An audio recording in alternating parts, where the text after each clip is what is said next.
To the Select Board meeting for Tuesday, April 26th. As we always do, we'll begin with the Pledge of Allegiance.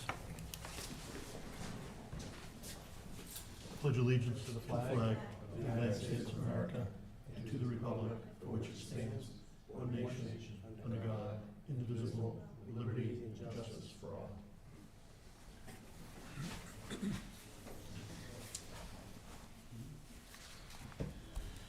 First up, we have a show cause hearing for Meiwa, doing business at Kihai Dynasty, 743 Main Street, continued from October 26, 2021.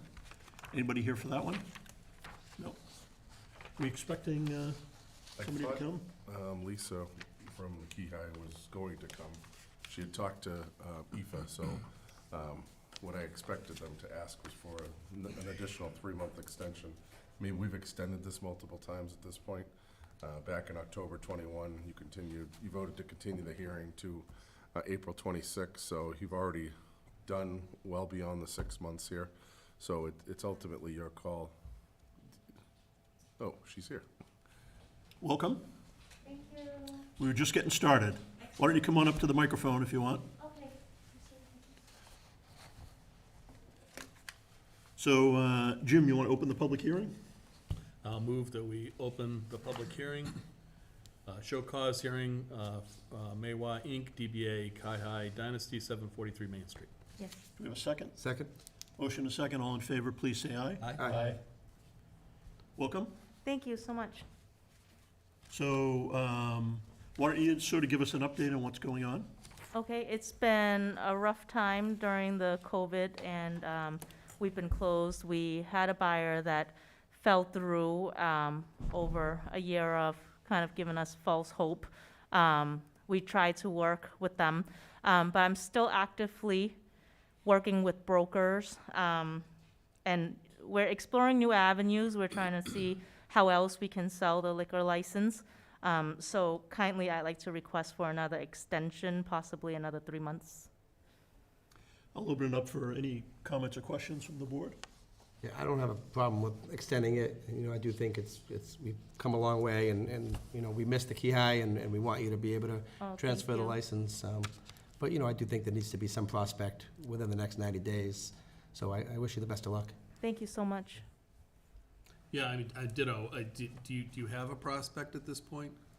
No, but like I said, we're working with brokers actively, and exploring new avenues, trying to be creative with who to reach out for and really keeping an ear out to see who's interested.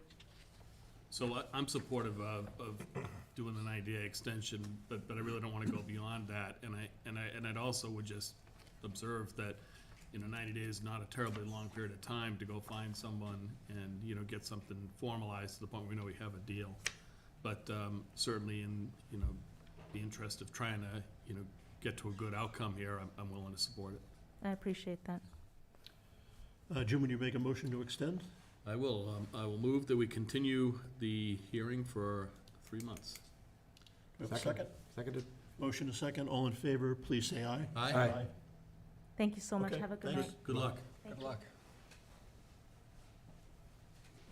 you. Next up, we have a public hearing for Cali LLC, DBA, doing business as Cosmos for an all-alcoholic beverage license with common victualers at 944 Main Street. Welcome. Thank you. I gotta open here. So I'll move that we at 944 Main Street. Second? Motion and second. All in favor, please say aye. Aye. Welcome. Thank you. Good evening. My name is Attorney Joanne DiPietro from Walpole, and I'm here with my client. This is Angelos Petropoulos. He is a manager of Cali LLC, which will be doing business as Cosmos. I actually have some items for you. For Sure. review.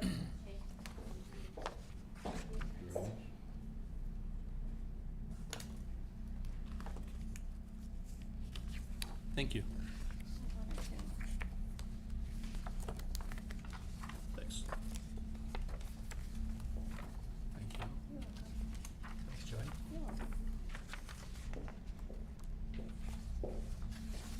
Thank you. So as you are aware, we're here tonight for the application that was submitted with respect to the liquor license. And then additionally, we also have the entertainment license before you this evening as well.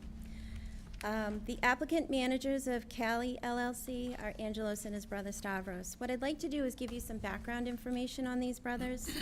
Currently, they're both owners of an establishment in Woonsocket, Rhode Island called Christopher's Kitchen and Bar. And if you have time, I highly suggest that you go. It's a wonderful place. It's a very nice establishment, and they do a very nice job. They're very hardworking men. It's a very successful restaurant, but what I really like about them is what they did during COVID. They maintained to keep all of their employees employed. So they adjusted to the situation of what was going on, had multiple takeout areas and ideas of way to do it, including working with third-party vendors like DoorDash and the outdoor dining as well. And they were very successful with it, so they were able to maintain all of their employees, which is wonderful. Stavros is the front of the house operator, and right here, this is Angelos. He is the chef. Angelos is the head chef, and he attended culinary school. Stavros attended hotel and business management school. They both have experience in the restaurant industry from being small children. There's a family restaurant in Greece where they were chief cook, dishwasher, you name it, putting salads together. They've learned everything about the restaurant business since they were young. Their mother partakes in the assistance with the Christophers as well, and she'll also be assisting at Cosmos too. Angelos has worked, he's been a chef for 12 years. He's been a sous chef and a head chef for 6 years. He's been at fine dining establishments in 5-star hotels in Greece, Hammersley Bistro in Boston, the W Hotel in Boston, and Committee in Boston. So their concept for the property is modern casual fine dining, serving modern Greek and Mediterranean food. So what I've done in your packet is I've given you a sample menu of the foods that they will be serving. Additionally, right behind that is a sample of the decor. As you see, it's very different from what is currently at 944 Main Street. The walls will be white, it'll be very bright and inviting for their customers. They've ordered new furniture, new appliances, so it's going to be completely new from what was there previously. Behind the sample decor, you'll also see the layout for the floor plan. They are trying to maximize every single space that they can use over there because they are expecting this to be a very successful business. What I also want to draw to your attention is the community involvement.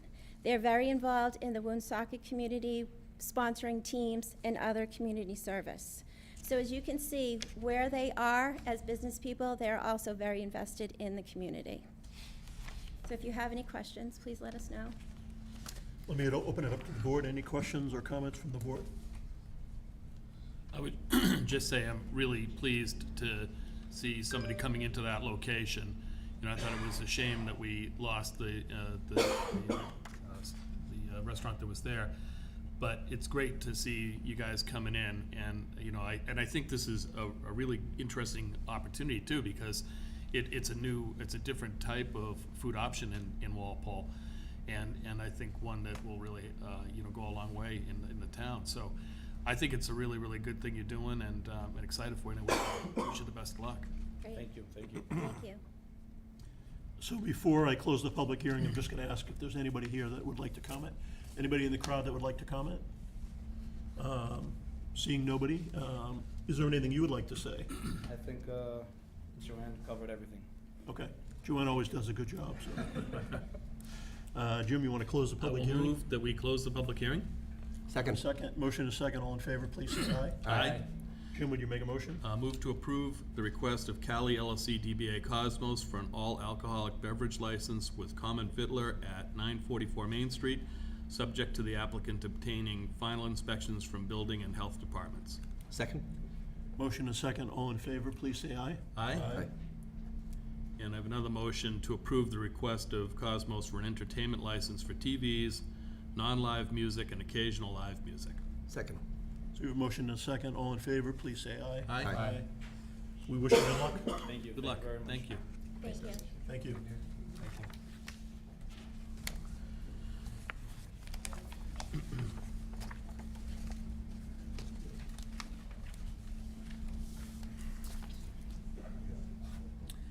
Next up, an ARPA update and vote on revenue replacement allowance option. Jim? Sure. So with that, I'd invite Jody and Jim Powers on up. I'd ask Jim Powers to attend the meeting today. We've been working with Jim behind the scenes. He's with Powers and Sullivan to kind of help us navigate through the ARPA process and how to maximize the funding that's coming to Walpole. So basically tonight, I'm not asking you to identify any particular project. We're just simply asking the select board to authorize the town administrator and finance director to elect the revenue replacement allowance option in accordance with the final rule. But I'd ask Jim to come up and kind of talk the board through what we're exactly doing, why we're doing it, and why it's being recommended. So Jim, do you mind? Quick overview of this thing, because the final rule keeps changing every 30 or 60 days, it seems like. Well, hopefully this is the final rule. Again, I'm Jim Powers from Powers and Sullivan, a CPA firm, and we specialize in governmental accounting, et cetera. We audit, about 150 or 60 different governmental units a year, over 70 cities and towns. ARPA's been a big deal for all of our clients as we're going through this. The interim final rule had a set of rules that when Jim and I, we spoke up front, revenue replacement was really key as giving you the flexibility to spend things that you need. And as you go through it, the final rule was good and bad type of things in there. You in total get less than $10 million between the county's portion of about 4.7 and yours about 2.7. But the final rule came out and said everybody gets revenue replacement up to $10 million. However, it's $10 million at the county, not here, so you don't get as much flexibility as the interim final rule had. So living with that, and I think there's common agreement amongst the CPA firms and everybody that's been doing it, that's unfortunately what occurred. But the final rule, one of the things that people misinterpret is the revenue replacement.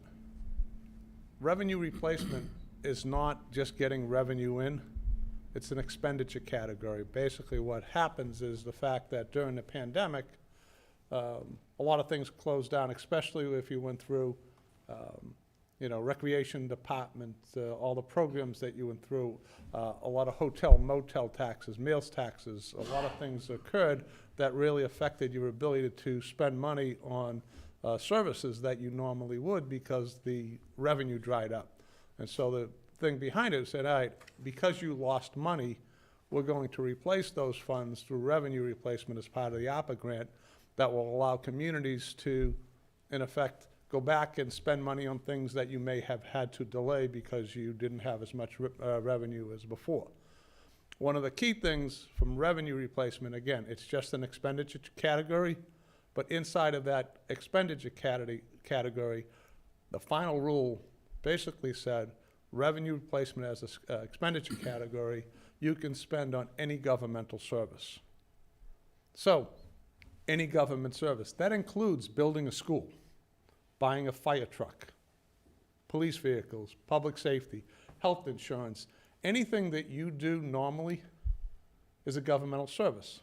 They have a few minor things that you cannot spend money on. You can't send money directly over to the stabilization fund, pension fund, and a few other things. However, what you want in what you can spend the money on is flexibility. One of the other things, by choosing revenue replacement, it streamlines the reporting and compliance guidelines. So therefore, as you spend money, all you have to do on a lot of things, I was at another client, a big client today, that, and what they're going to do is they want to, in effect, bring money into the general fund because that's where they lost a lot of money, and they do it by different methodologies. And so they're going to basically say that we're going to spend $30 million of revenue replacement, which they couldn't do under any other category inside of ARPA, to spend it on health insurance. And in effect, what they're going to do is replenish $30 million back into the general fund. And from an audit standpoint, a compliance standpoint, that's all they have to do. When we come in to audit them, we're just going to have to look at their ledgers to see whether or not they spent $30 million or more in health insurance. makes someone's life a little bit easy from a reporting standpoint, but it allows you to have all kinds of flexibility. All the other categories within the ARPA rules, there's, the infrastructure piece, premium pay. Every one of those other expenditure categories falls under the umbrella of revenue replacement. So if you can spend it on water and sewer infrastructure, you can also choose revenue replacement. So there's a lot more reporting, compliance requirements. So if you wanted to go out and spend it on a sewer project, you can do that, but you have reduced compliance and reporting requirements to the feds, and they actually recommend that.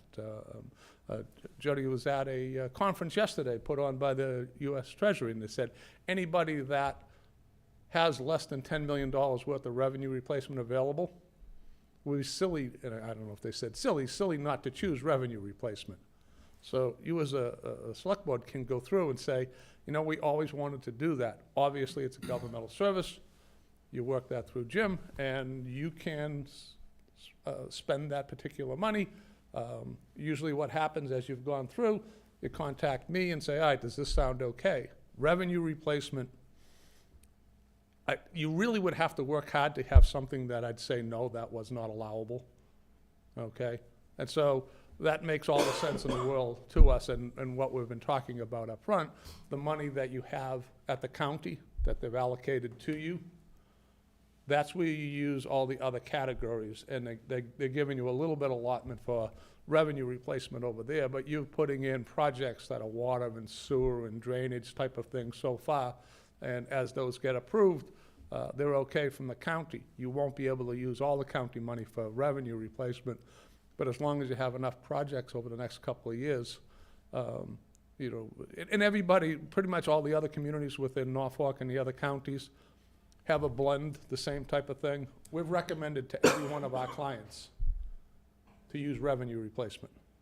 $10 million limit, up to a $10 million unless you had larger amounts, and that particular client I talked about earlier had an $80 million revenue replacement real loss during that time when we did the calculation for them, and they're getting $68 million in. So you can have more than 10, but you have to be allotted more than 10 in order to use that. You don't just get 10. That's kind of the overview of that, and I support the recommendation, if you care, that it makes all the sense in the world to vote for this as being used as revenue replacement. And if for whatever reason you decide later to say, you know what, I'm going to use that for infrastructure, you can change that. But it may, if you don't report it up front, you're supposed to do it up front, it may be harder to go back, okay? But to me, there's still no reason to ever change it outside of revenue replacement for your own reporting. Any questions from? Any comments or questions for Jim? I mean, go ahead, Ben. No, I was just gonna say, the Treasury's web portal is a fairly comprehensive, source of information on this, so we're able to read some of that and kind of understand what you're talking about. And once they have gone ahead and clarified these rules and kind of set everything forward, it makes a lot more sense. So I don't have any further questions. I appreciate you coming in and giving us the kind of high-level view of it, but I tend to agree with you. Yeah, and I agree too. Revenue replacement seems like a no-brainer and the way to go.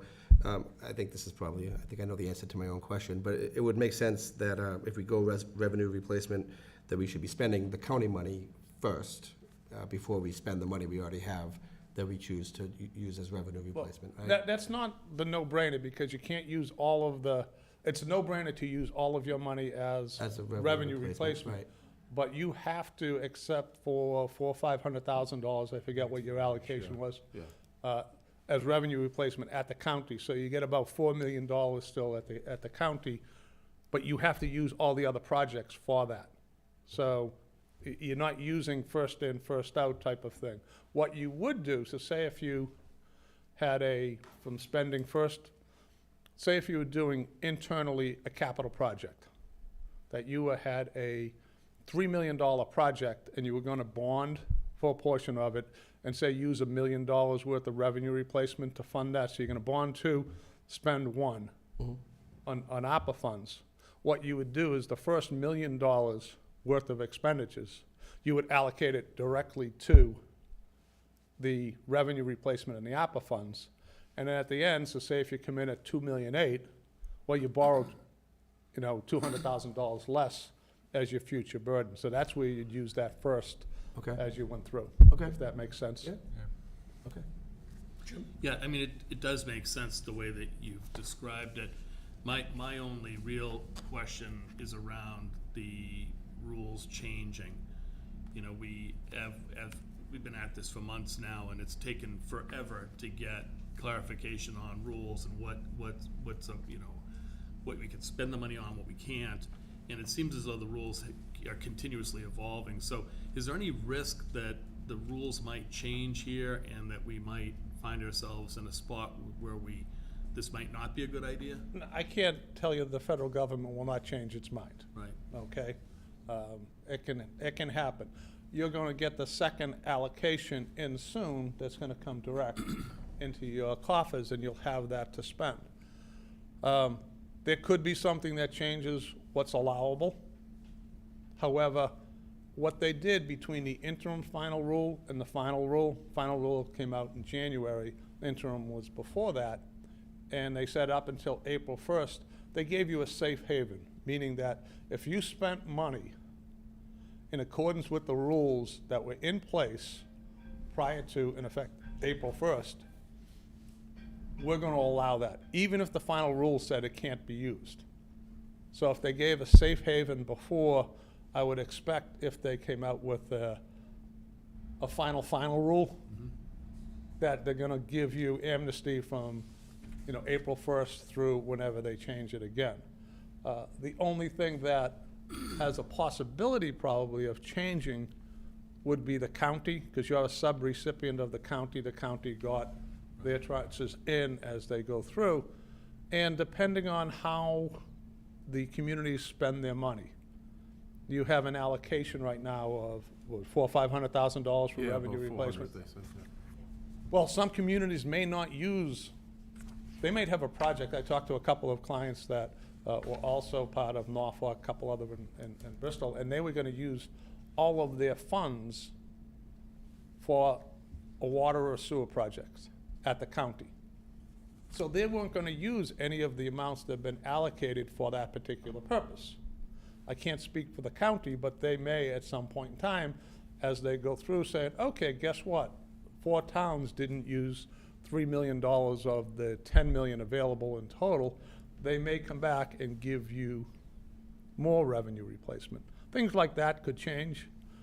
So right now, I think that you're probably pretty safe to assume the rules won't change. The county has to abide by the same rules that you spend your money on. Yep. The same projects, they're identical, so you just have to fit into one of those expenditure categories as you request expenditures from the county. And then what you have to do, especially at the county level, is to make sure you supply all the documentation they require. On time, in place, answer all their questions, because they're trying to protect themselves if they get audited, to make sure they did the due diligence as the primary recipient to the sub-recipient. And so they have to have a repository for all of this information. And so you don't want any recoupment or clawback either from the county or from the feds for your own. So, and again, we've talked about what you need internally, but revenue replacement is as simple as I said from a documentation of the expense. You can give a general category, you can give a specific one, from things that you'd worry about. It's like, okay, we're gonna spend it on this particular expense. Maybe it's a one invoice type of thing. And we're gonna spend it on this particular project. It's gonna be, this is what we're purchasing. So all you have to do is show your audit firm when you come in that, all right, we bought a $125,000 backhoe. Here's the expense. This is what we charged. They're done. Show them the invoice, and you get all the documentation you need. And again, if you go through and go through an approval process, this is a grant. You can spend this without further appropriation. you don't have to go through it, but most of the boards have been doing due diligence like you have been doing to make sure that everybody's kind of in agreement of how to best serve the constituents with the expenditure of these funds. As long as you continue down that vein, I think you'll be in good shape. And so your audit firm also understands that.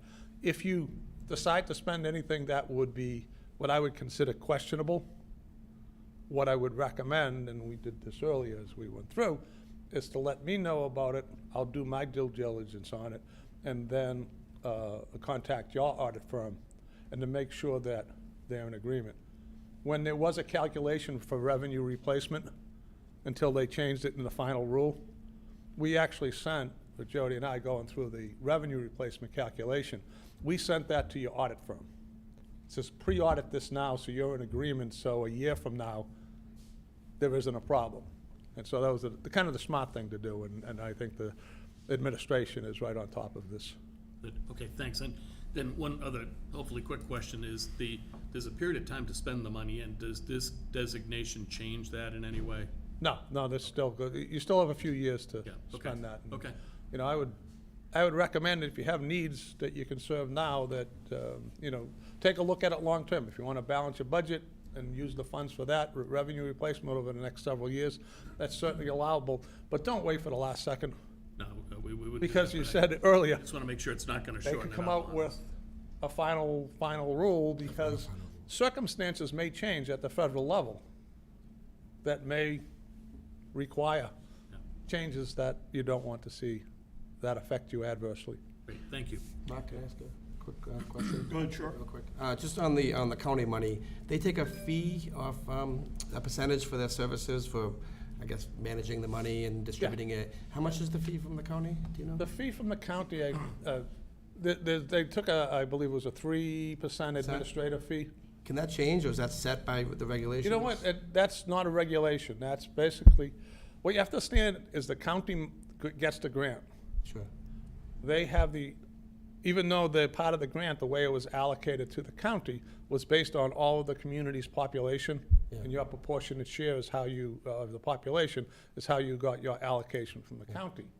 But that's county funds. The county, if they wanted to, could spend 100% of those funds. Right. I know Norfolk does not want to spend 100% of their funds, and I think they're trying to get that out to the communities. But they're spending money from an allocation. The reporting to the feds takes a little bit of time as you go through, and even to the county.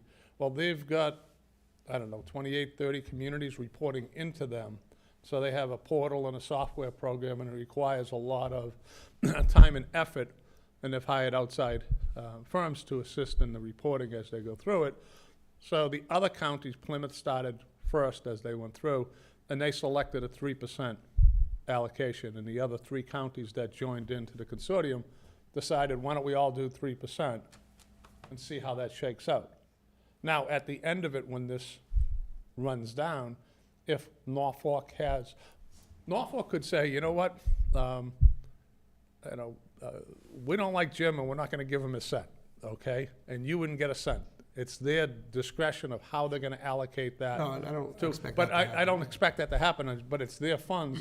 But they may need more, depending on how much reporting as they get into it. They don't know themselves, for all intents and purposes, how many applications they're gonna get in from all the different communities, how small, how large they are, and what's the requirements. And so they use the 3%, which I think is pretty Sure, that's reasonable. I guess to that point, maybe, I mean, they could always change it to 5% later, so maybe if it's at 3 now, I don't expect it to go down to No. 2. So we could potentially spend that money sooner than later. So if you spent the money now, if they changed it to 5, That's somebody else's problem. yeah. Right, but that was the point I was getting at. But, okay, I appreciate it. Okay. Let me just ask Jody, is there anything you'd like to add?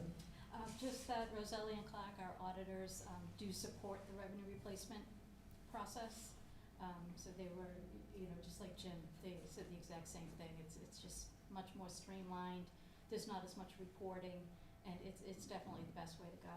And in the webinar that I attended yesterday with the U.S. Treasury, they came out and actually said that if you're an NEU, which we are, which means we have 50,000 less, sorry, Yeah. 50,000 or less, Population. population, that, we received $10 million or less, which we did. And, because we have the 10 million, revenue replacement standard allowance, they're recommending that we elect that allowance. Sure. Okay. Rather than go with a specific project. And we can do, like Jim said, the projects within that revenue Sure. replacement and track it separately. Okay, thanks. Jim, would you make a motion? I will. Motion to authorize the town administrator and finance director to elect the revenue replacement allowance option in accordance with the final rule. Second. Motion is second. All in favor, please say aye. Aye. Thank you. Thanks. Okay, take care all. Thank you. Yeah, Joanne, I should have mentioned it before. You don't have to stay. Our meetings are really exciting, but not that exciting. She figured that out. Bye, Tony, thank you.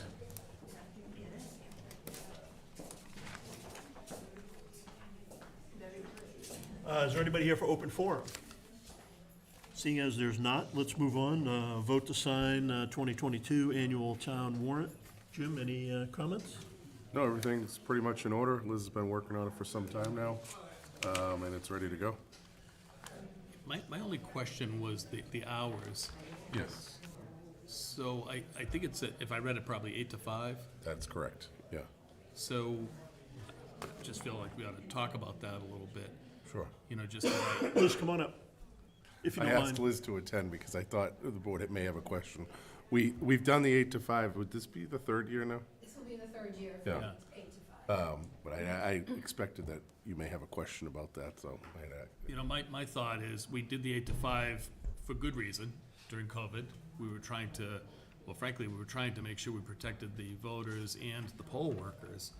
And we had the early voting and all that stuff, so we spread things out nicely and all that. But I know that there's a lot of people in town who feel that we, you know, by cutting off at 5, that we're, you know, really limiting the access to the polls for some people who couldn't get there before then. And I know that sounds, you know, maybe it's not a lot of people, but if it's any number of people, it's, you know.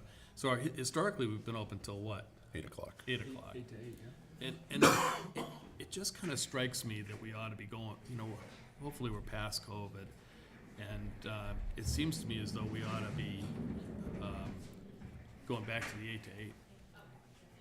We can do that if you'd like. It's We- totally, it we is have totally talked your, about it, and yes, Liz and it's I totally your internally. decision, Yeah. you know, absolutely. But the numbers haven't changed because we were 8 to 5. You know, I don't have any more voters because of it, and nobody has been, I haven't heard, you know, I haven't had complaints the next day to say, you know, I tried to get there and the polls were closed. We didn't have anything like that. But it is totally, you know, your decision. If you want it to be 8 to 8, it is 8 to 8. It's a Saturday. We do have some contested races, but no more contested races than we did the last 2 years. So it seems to be the same, and it didn't seem to be an issue. A lot of different towns that have them on a, if you have them on a Tuesday, everybody sticks to those 8 to 8 hours. When it's a Saturday, they run the gambit. When I've looked at the other towns that have them on a Saturday, it's 8 to 5, 10 to 4. They're all shortened up hours. I guess but- that, you know, again, if we sort of think we're past the COVID issue, which again was good reason why we did what we did, what would the reason be now to not go back to the 8 to 8? Just your percentage of voters is the same, whether I'm open the 12 or I'm open, you know, the 9, you know, so it's totally just your call. If you wanted 8 to 8, it's 8 to 8. I'd love to hear other Yeah, members' what do you guys point of think? I mean, anecdotally, I saw people stroll into the polls at 5:05, but I think that was just, you know, they thought the polls were open later. And it's just anecdotally, I mean, it is possible that people could get confused by the, you know, maybe on a Tuesday, November election is 8 to 8 or whatever the hours are. So, I mean, the shuffling back and forth could be confusing for people, and certainly opening access for a longer amount of time is never a bad thing. I know it puts a strain on you and your resources and people who have to man the polls for, you know, for lack of a better word, for those hours. But, you know, I think it's a good thing. It's a good idea to keep it open later if it's doable on your end. Is it particularly challenging to, I mean, are there extra challenges in staffing the polls and finding volunteers and?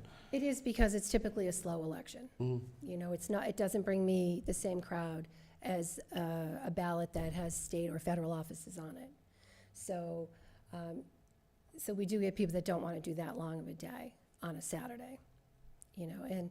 And the other thing is it's piggybacking the town high school graduation. So a lot of my workers, either they have family and they want to, you know, prepare for those events on the next day. But regardless, you know, we'll do whatever you guys wish to have.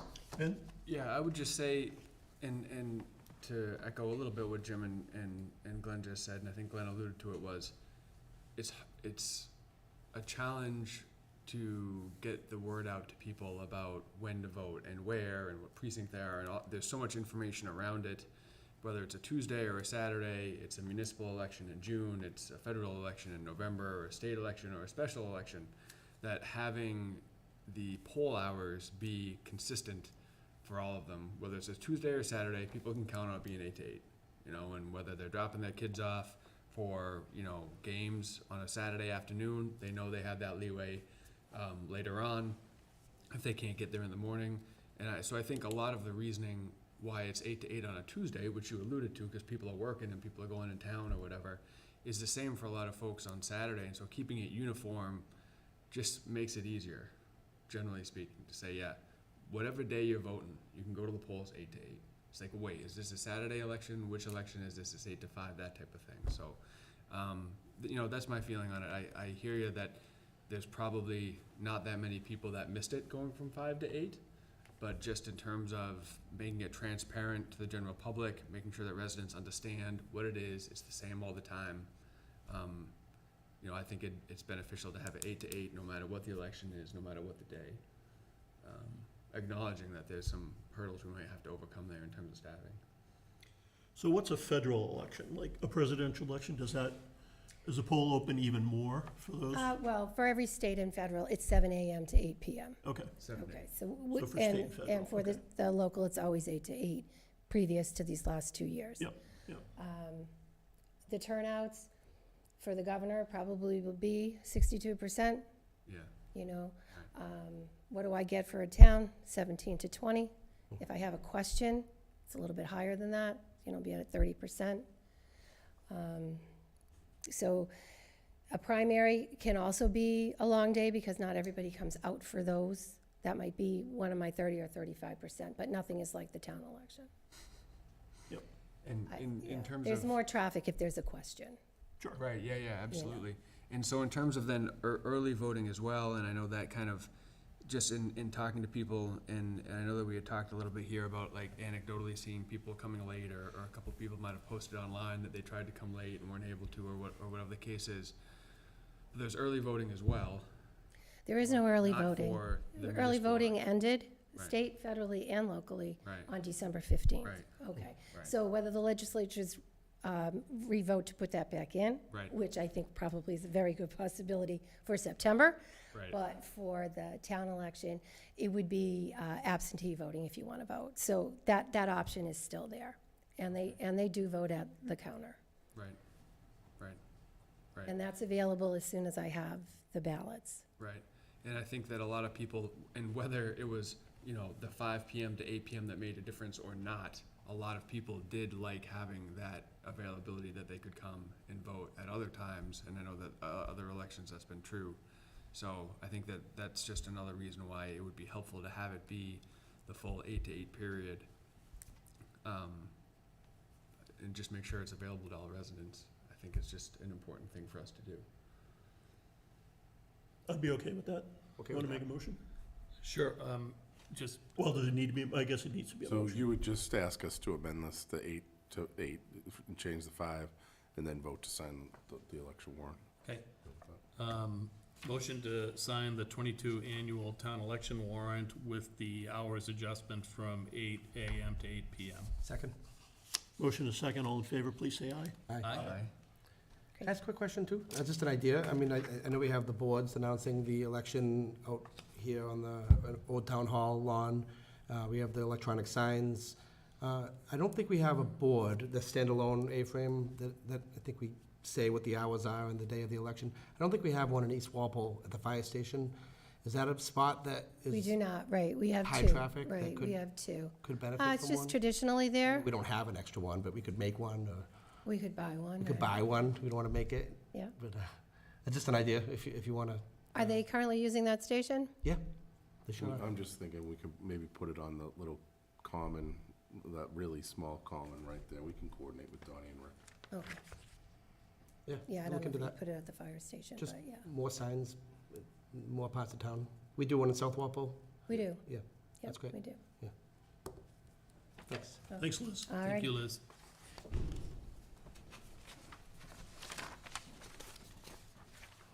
Next up, bid contract 2022-17, Delaney Water Treatment Plant Sludge Collection upgrade to Miko Environmental Services. Jim? Sure. We received a couple bids for this. Rick and Scott have both reviewed it.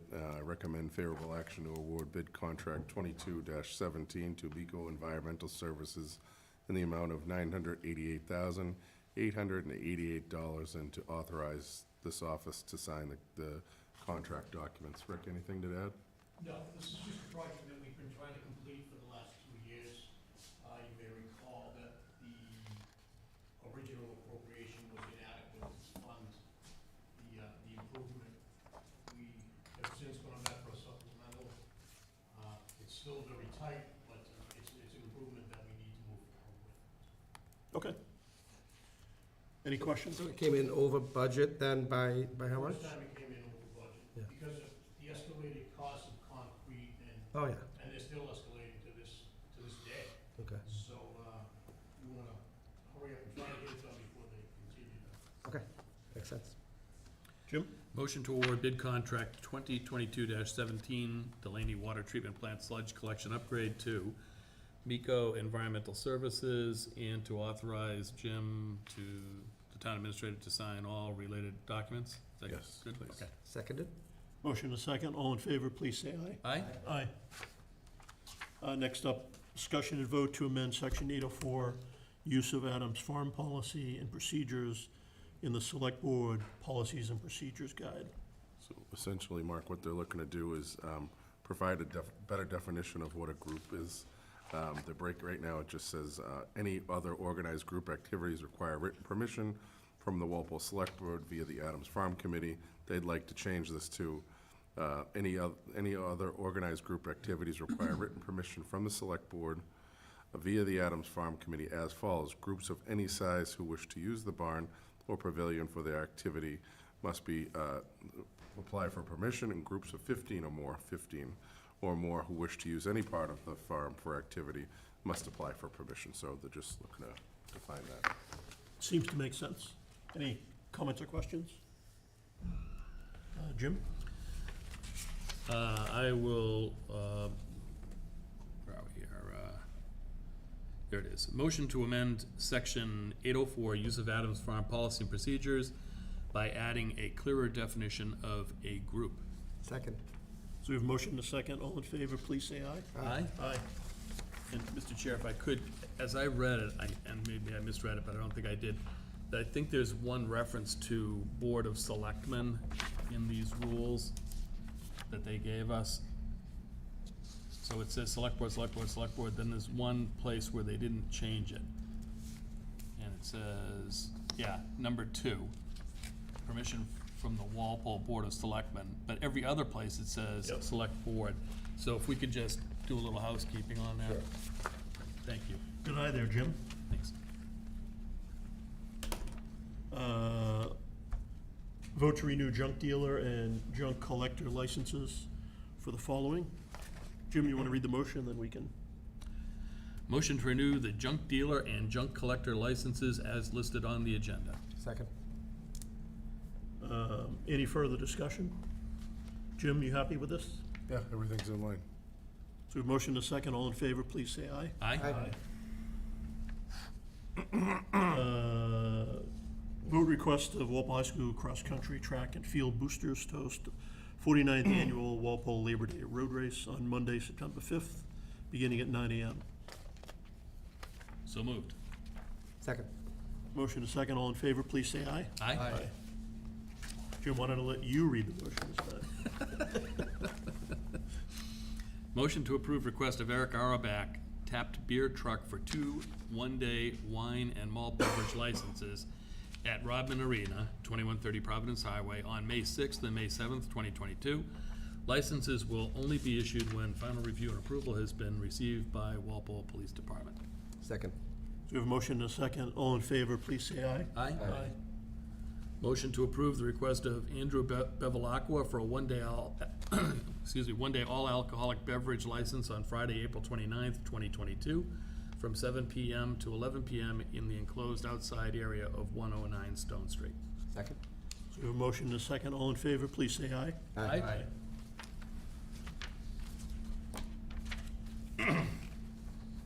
All right, unfinished business from a prior meeting, continued discussion to vote of remaining spring 2020 town meeting articles. Jim? Sure, so I'd like to recommend you do the two easy ones first. So last night, the Finance Committee considered Articles 6, 7, 8, and 9. They actually reconsidered them. Their vote was a recommendation at town meeting. They voted 12-0-0, no action on Article 6, which is the in-year budget adjustment for the Water Department, and 12-0-1, no action on Article 8, which is the in-year budget adjustment for the Sewer Department. So would you like to vote on those first, then I can run through the more complicated ones? Sure. Motion to recommend favorable action on Article 6. No action. Oh, I'm sorry, no action on Article 6. Second. We have a motion to second, all in favor, please say aye. Aye. And also no action on 8. Yes. Motion to recommend no action on Article 8. Second. We have a motion to second, all in favor, please say aye. Aye. Sure. So, to get into the two more complicated articles here.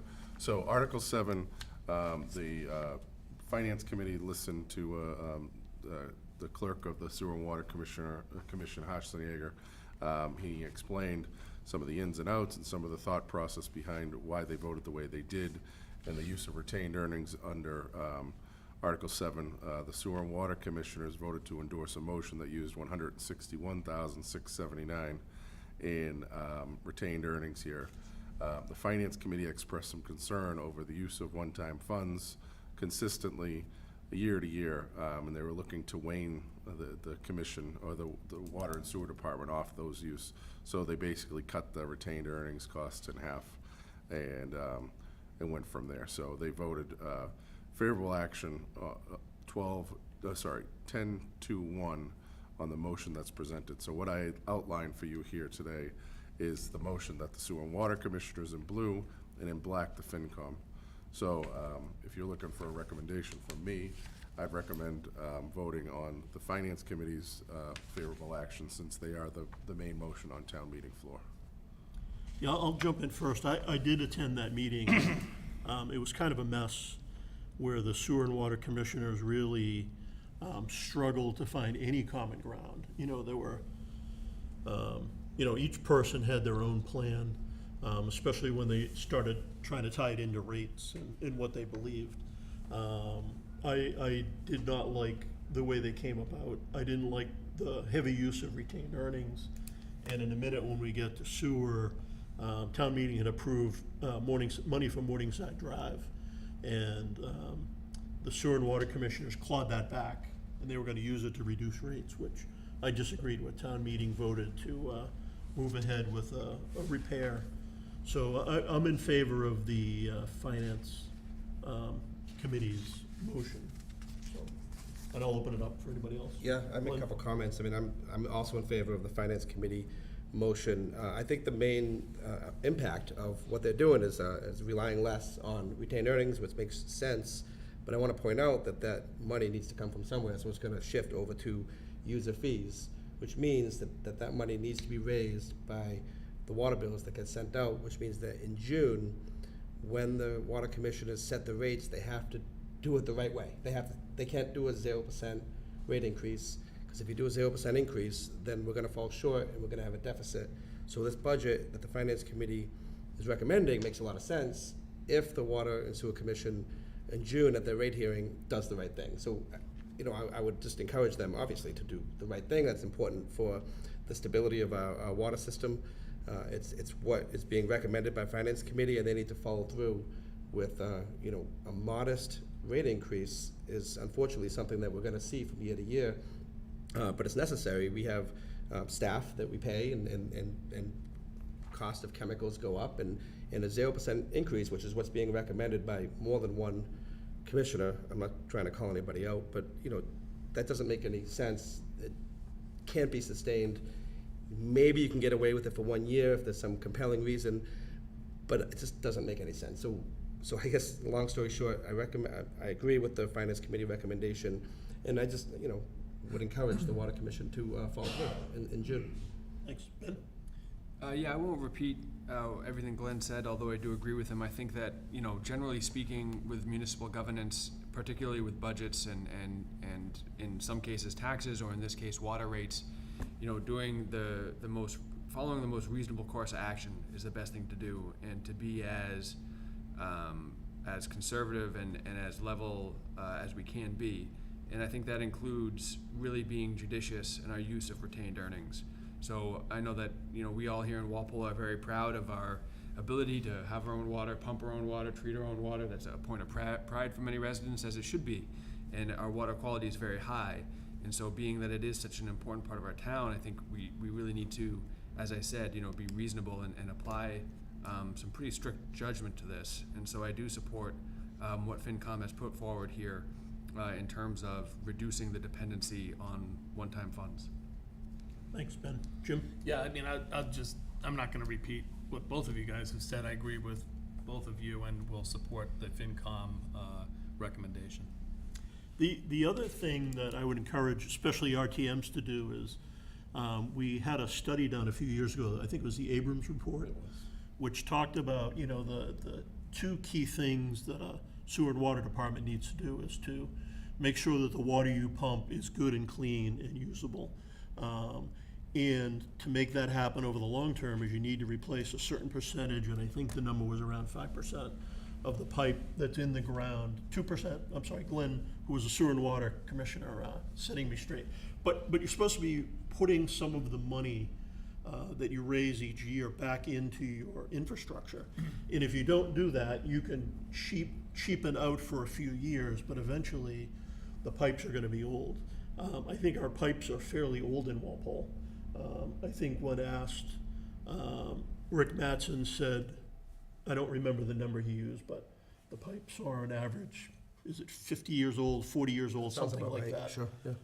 So I think it's important that as town residents, if we want high-quality water, unfortunately, you do have to pay for it. And another comment was made during the meeting that we don't want to go to MWRA water because their rates keep going up. Well, the rates keep going up because they keep replacing pipe in the ground and working on infrastructure and guaranteeing the quality of the water, which are the same things that we need to do ourselves. So I would just remind people that while we would like a 0 for a rate increase, and I think some of the commissioners really are trying to get a 0, we don't want to do that and cause ourselves problems with water quality or pipes in the ground looking forward. So it is important to look at the big picture long-term and make sure we do the right thing. So, Jim, would you make a motion? I will. Motion to, so I want to make sure it says, motion to recommend favorable action on Article 7 as per the FinCom, Finance Committee vote. as per the Finance Committee vote yesterday. Second? So we have a motion and a second. All in favor, please say aye. Aye. Motion to recommend favorable action on Article 9 as per the FinCom vote yesterday. Second. So we have a motion and a second. Let's have just a bit of discussion. So I did want to bring up the Morningside Lane issue again. You know, town meeting voted to put money into the pipe for Morningside Drive. And I think it was a really bad idea to claw that money back and try to use it to reduce rates. There's a good example of a street that really needs work, and it's important that we get that work done. So I'm glad the Finance Committee version has freed that money back up so that it can be used. The only thing they did ask was, would the select board consider placing $296,500 from the ARPA funds, as we discussed earlier this evening, into that to help kind of replenish the retained earnings in the sewer budget. I said, obviously it's up to this board. I'd have to put together a proposal. We've done that already once or twice before with the June Street drainage and the East Street design. I don't necessarily think it's a bad idea because we're able to, the projects, Rick's already gone ahead with Scott to design the project.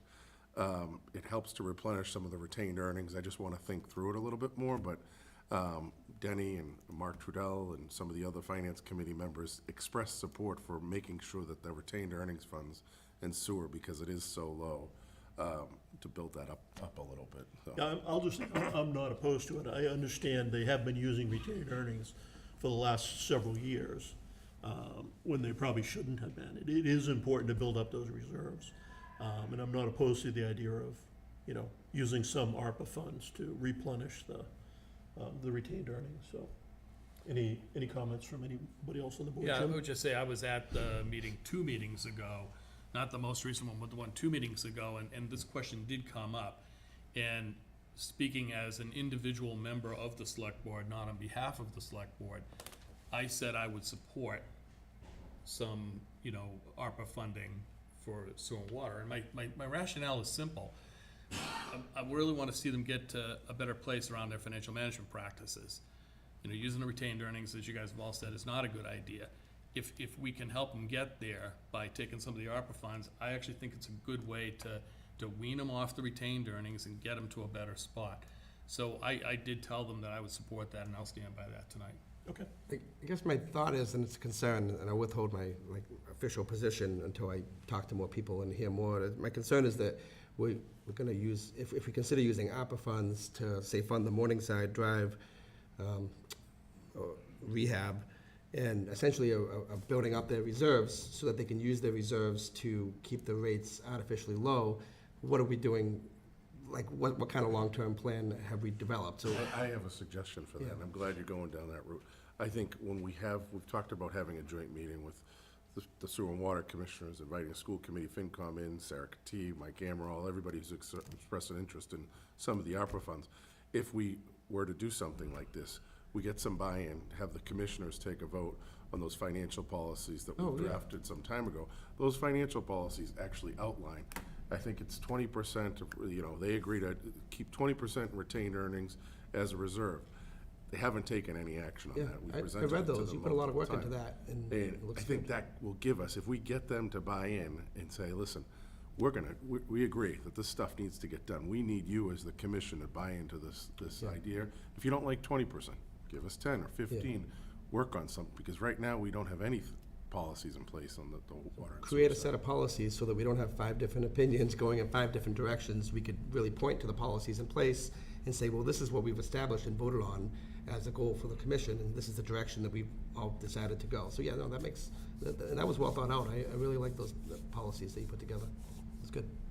Good idea. Yeah. Okay. So we can vote on that.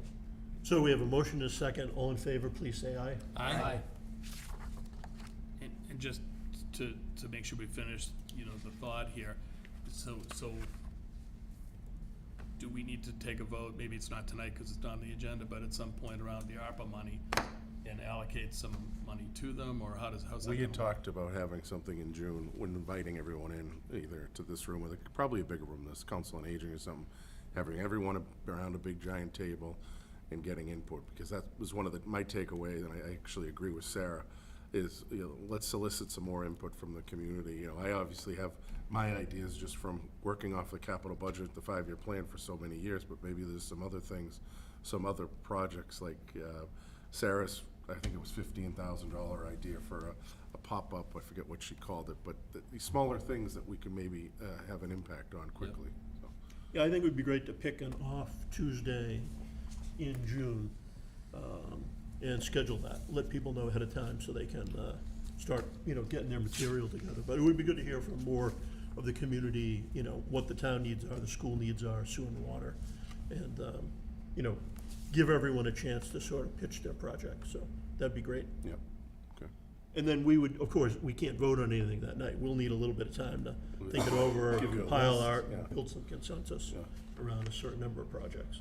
And then everybody needs to remember that, this is really our second shot at the ARPA money, and we'll have at least 2 more after that. So It is a process. And as Jim mentioned tonight, there's about $400,000 to $500,000 in there that we can go for and ask in our next round of requests to the county in, what did we call it tonight? Unallocated balances, or whatever the technical term was. Yep, great. Let's see. That's it on the votes, Jim? We've Yes, that's all. got all the votes we need, okay, perfect. Consent agenda? Motion to accept with gratitude the following donations: multiple donors to the Night Before the Fourth gift account, and Carl West to the Council on Aging gifts. I think it's worth mentioning that in the total that we've got for the Night Before the Fourth, we've got a couple of very substantial donations here. One was from Rockland Trust for $11,141, and another one from J.D. Murphy Management Company for $1,000. It's just worth calling those out. That's great. So Jim made a motion, do we have a second? Second. All in favor, please say aye. Aye. So Jim, let me ask you a question. How are we doing on the funding for the Night Before the Fourth, or 2 nights before the Fourth? Do we still need to raise more money, or Yeah, are I we still haven't- seeking donations? I haven't checked recently with the chief what this 12,000 brings us up to. If I could, let me give you an update at the next meeting, but Okay. they're making progress. Okay. Ever since they turned in some of the monies here, and they made the announcement that we're gonna move it to July 2nd, just for this year. They've made some significant progress there, so. Okay, great. Minutes? Motion to approve the minutes of March 29th and April 12th, 2022, as presented in our packet. Second? Motion to second, all in favor, please say aye. Aye. Town administrators update? Sure. Few items. Town meeting, we're all set to go at the Walpole High School at 10 a.m. Saturday, May 7th. I didn't specifically mention a location at the Walpole High School because it's tentatively scheduled for outside on Turkle Field. However, we do have a rain plan in place to move inside in the auditorium that day. We'll make sure that all the signboards around town are lit up that day to notify people as to where to go when they get up to the high school, and we'll be ready to go. Patrick has been working hard on an event plan in place. We have, basically, it's gonna be the same as we've had the last few town meetings. Fire and police are gonna be on standby with the gators, so is DPW, to help any residents or town meeting members who may need to get down to their seats. We'll have the Finance Committee public hearing on May 2nd here in Town Hall at the other end of the hall at 7:30. They're ready to go. They voted on all the articles. And just looking forward to May 7th to get everything done. Route 1A, I had a meeting this morning with MassDOT, all of our DPW and public safety officials, and the contractor. Last Friday, I got stuck in some traffic there in a particular situation. I was able to witness the whole thing. It was a disaster out there. The whole area from Watson's all the way down to McDonald's was basically completely closed. No one could really get over to the businesses there. My own wife had a hard time picking me up when I dropped my car off to get work done. So I just said, we have to iron this out. We have to come up with some type of solution, because I'm hearing from, whether it's gas station owners to the Dunkin' Donuts owners to Rocky Plaza business owners to Rockland Credit Union to Watson's, we have to come up with a better solution to make sure that these businesses who are already hurt by COVID and are impacted by this construction work get some type of relief here. With that, the MDR, who's a contractor, said we don't really have a problem doing some night work there. Probably starting next Monday. They have to schedule it, obviously. Night work was originally in the plan when they go even digger to dig their deep trenches, but they can transition to some night work there. Obviously, there's some houses and residents along that general area that are gonna be impacted by the noise, but it is a limited amount, and it's not long-term, but I'm looking to kind of balance everything there. And I was happy at how receptive they were. We did talk about the road conditions and how they were left over the winter. They pledged to do a better job at that. MassDOT took a little bit of the hit too and said they could have had their engineers doing a better job inspecting it. And, you know, Carl and Chris and Rick have been all over this, and it's tough because it's not a town project, but it's happening in our town. And we get the complaints and we get the phone calls on Aoife's machine and on Donna's machine upstairs, and people are frustrated, and we're trying to make some positive progress here on this one. So it's gonna be a long project. We knew that from the get-go. We have at least probably after this summer, probably 3 more summers. They're trying to make some make up for lost time, but I won't hold my breath on it. But we continue to work on it, and if this plan doesn't work, we all agreed, let's probably go back in a couple more weeks and see what else we can come up with for a solution. It was a good meeting. There wasn't a lot of no's said to the town at that meeting. It was, let's try to work together to get through this. And, I invited some of the business owners to come meet with us at this, and some of them took me up on the offer, which was good, and they had a place at the table and some input, so more to come on it, I'm sure, so. Jim? So what exactly is taking so long? Like, why is it gonna take 3 summers to get this done? It's the stretch of road. They blame a lot of it on coordination with Verizon, Eversource. They're replacing all the water pipe down there. They actually ran into some water pipe that they didn't, when you mentioned 40 or 50 years old, there was some pipe that was much older than that, actually, this week that they dug up, they didn't expect. So it's the unforeseen, but that's what they've explained it to me. All along, they've said it was a 5-year project, so.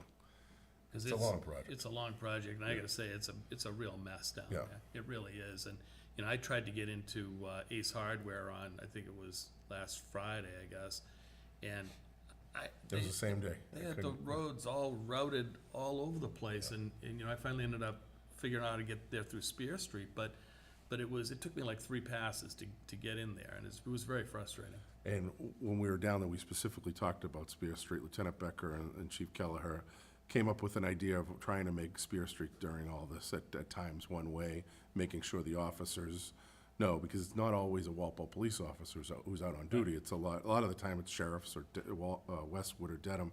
They don't know the general area. So the chiefs agreed to have at least one Walpole officer in the area on one of the details around here each day to ensure that, they know the ins and outs of the street, so. So, if it's gonna take 3 summers to get it done, would you be insisting that they do a better job of paving the road? We did insist. We have been insisting. We insisted on it today. We'll continue to insist on it because that road condition this winter was horrible. It's terrible right now. I mean, it's like driving on the moon. Yeah. And they're well aware of that. We explain that. We continue to advocate to improve the conditions there. Mr. Chairman, maybe this is something else we could put to our legislative delegation and have them put pressure from the state level on these guys. Sure. But I don't think it's just not acceptable the way it's No, right now. I agree with you, it's a Yeah. real mess. Yeah, It literally is the bumpiest road in Walpole, and, if you drive down that stretch of road, your car's doing that, so. totally. Okay. Yeah. All right. It does keep the speed down, though, so maybe that's the one good thing, but it's a hard way to do it. One last item, Norfolk County Solar public hearing, they actually postponed their public hearing. It was supposed to take place next week. They postponed it to May 16th at 7 PM. It's my understanding that someone's undergoing a medical procedure and they wanted to be there, so postpone it for, I think it's 2 weeks, so more to come. It's gonna be at the Aggie School, just, I believe in the auditorium there. Okay. Great, thanks. Is that somewhere on our website? We just actually, I just received the update today, so I'll Okay. make sure we post it. And as we get closer after town meeting, we'll put it on the boards and everything. Great. It's on there? It is, okay, thanks. I assumed it would be, but just wanted to check. Anything else? Any it for questions me. for Jim? I just have one thing. Sure. Not that we're gonna talk about it now, but something we had talked about a couple months ago, Jim, was the senior means tested tax exemption. And I know that Dennis Fliss and the assessor's office and everyone was gonna kinda take a look at that and sharpen their pencils, and we all realized that it was gonna be a long-term kind of project to get all those financials in order, and that because of the way the warrant is set up and the timing, that it would need to be something we'd address at fall town meeting. And I know that that's all still true. So maybe in the next one of our meetings coming up here, now that Springtown meeting is kind of well in hand, we could return to that and ensure that, we leave ourselves enough leeway to get that information in the lead up to fall town meeting. He's actually been really working hard on it, right? Yeah. When I got back, I had something in my inbox, so Okay. I will have something, a memo, kind of outlining the necessary steps. Yeah. Dennis is really encouraging that we form a committee and make sure we involve some members of the public. I think he suggested 2 members of this board, 1 member of the Board of Assessors. Yeah. To ensure, because he said it's really technical, because I was hoping, he and I just proposed something to you, but he said he'd suggest that we get buy-in from, Yeah. you know, almost like a subcommittee then to present it. So Yeah. I expect to have something much before the next meeting. Yeah. So, Okay, Yeah. thank you. That'd be great. I'm also hoping we can get something on the warrant in the fall, so. And I know it does sound easy, it is incredibly technical and dense, so I appreciate the work that Dennis is, and that you guys have put in on it, but look forward to that. Any other comments or questions? Motion to adjourn. Second? Motion to second. All in favor, please say aye. Aye. Thank you, everybody. Thanks all you watching at home.